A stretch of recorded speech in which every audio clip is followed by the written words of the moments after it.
উর্মি যখন বাড়ির কাজে হাত লাগায় তখন জয় বলে, উর্মি আমি তো বাড়িতেই বসে আছি, আমি তোমার কাজে একটু হেল্প করে দিই। উর্মি তখন জয়ের উপরে রেগে গিয়ে বলে, বাড়ির কাজ না করে কোনো একটা কাজ করো, যেটা করলে প্রপারলি দাঁড়াতে পারবে, প্রপারলি বউ ছেলে মেয়ের খরচা ওঠাতে পারবে। অন্যদিকে আমরা দেখতে পাবো দীপা উর্মির কথা ভেবেই, উর্মি যে মডেলিং করতে ভালোবাসতো সেই কথা ভেবেই এক মডেলিং স্টুডিওয় যায়, সেখানকার অফিসারের সাথে কথা বলে আর উর্মির কথাই বলে যে উর্মি মডেলিং করতে চায়। আর দীপা যে সেখানে এসে উর্মির হয়ে কথা বলে গেছে সেটা যেন সেই স্যার কাউকে না বলে। ওদিকে উর্মি রেগে রেগে কাজকর্ম করছে দেখে সোনা কাকিয়াকে হেল্প করতে আসে, বলে কাকিয়া আমি তো বসেই আছি, আমি কি তোমাকে হেল্প করতে পারি? তখন কাকিয়া বলে, উর্মি বলে, না আমার কারোর হেল্পের প্রয়োজন নেই। এটা নিয়ে যখন একটু ঝামেলা চলে ঠিক তখনই দীপা আর রূপা চলে আসে সেখানে। সোনা ছুটে যায় তাদের কাছে আর গিয়ে বলে, মা আমি অনেকক্ষণ আগে বিগবন রেস্টুরেন্টে ফোন করেছিলাম, সাক্ষ্য স্যার বললেন যে তোমরা অনেকক্ষণ আগে বেরিয়ে গেছো, তা তোমাদের এত লেট হলো কেন? তখন রূপা কথাটা ঘুরিয়ে নিয়ে বলে, আসলে আমার চোখের চেক আপ ছিল তো, তাই মা সেখানে নিয়ে গিয়েছিল আমাকে। ওদিকে উর্মি দীপা সোনা রূপাকে বলে, তোরা এখন খাবি তো? তখন দীপা ছুটে এসে বলে, হ্যাঁ আমরা সবাই মিলে খাবো, চল আমরা সবাই মিলে খেয়ে নিই। তখন উর্মি বলে, তোরা বসে পড় আমি খেতে দিচ্ছি। তখন দীপা বলে, কেন তুই খাবি না আমাদের সাথে? তখন উর্মি বলে, আসলে তোরা ব্যস্ত তো, তোরা কাজকর্মের মধ্যে থাকিস, আমার হাতে তো কোনো কাজ নেই, আমি সারাক্ষণ বাড়িয়েই বসে থাকি, তাই এইটুকু কাজ আমি করতেই পারবো।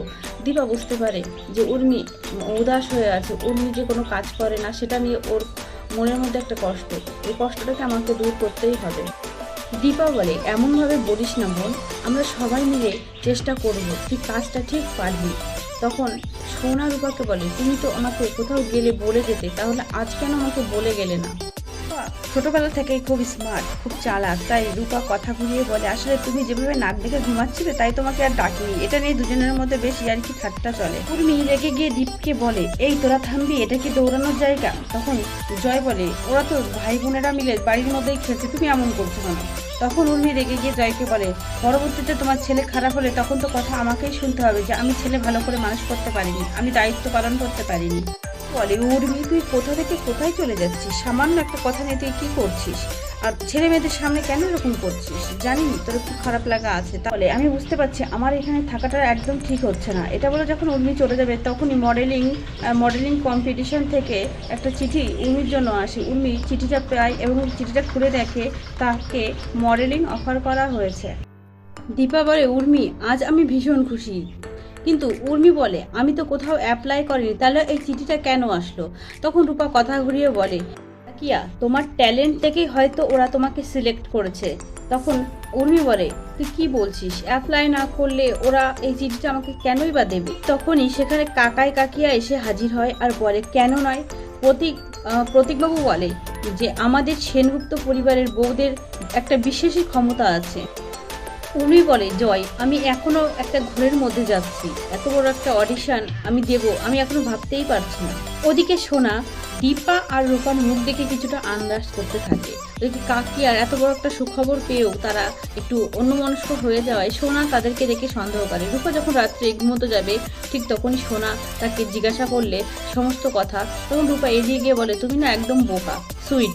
তখন সোনা বলে, আমি এখন যথেষ্ট বড় হয়েছি, তুমি আমাকে কথা ঘোরালেই আমি সেটা মেনে নেব না। রূপা সমস্তটা আমাকে খুলে বলো। রূপা বলে, আসলে আমরা ডাক্তার দেখাতে গিয়েছিলাম, তুমি কেন আমাদেরকে বিশ্বাস করছো না? সোনা বলে, বিশ্বাস করতে পারছি না, কারণ তোমরা অনেক কিছু আমার থেকে লুকিয়ে যাচ্ছ। সোনার চাপে পড়ে রূপা সব সত্যি বলে দিল। রূপা জানিয়ে দিল, কাকিয়ার কাজের জন্যই মা আর আমি গিয়েছিলাম, এই ব্যবস্থাটা আমি করেছি। এই কথাটা আড়াল থেকে কাকিয়া শুনে ফেলে। কাকিয়া বলে, তোরা কি নিয়ে আলোচনা করছিস? কেবল কি বললি, আরেকবার বল। তখন রূপা আর সোনা দুজনে ঘাবড়ে যায়। রূপা বলে, ছোট দিদি ভাই আমরা স্কুলের ব্যাপারে কথা বলছিলাম। কিন্তু কাকিয়া সে বলে যে, না তোমরা এই বিষয়ে কথা বলছিলে না, আমি স্পষ্ট শুনতে পেয়েছি তুমি উর্মিকে নিয়ে কিছু কথা বলছিলে, কি বলতে চাইছিলে আমাকে ক্লিয়ার ভাবে বলবে?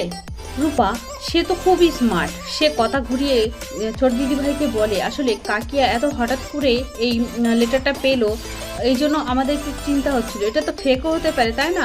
কাকিয়া বলে, ও এই সব নিয়ে কথা বলছিলে, আসলে তোমরা চিন্তা করো না, আমরা তো সেখানে সবাই থাকবো। আমরা অন্যদিকে দেখবো উর্মি কি ড্রেস পরবে, কি কস্টিউম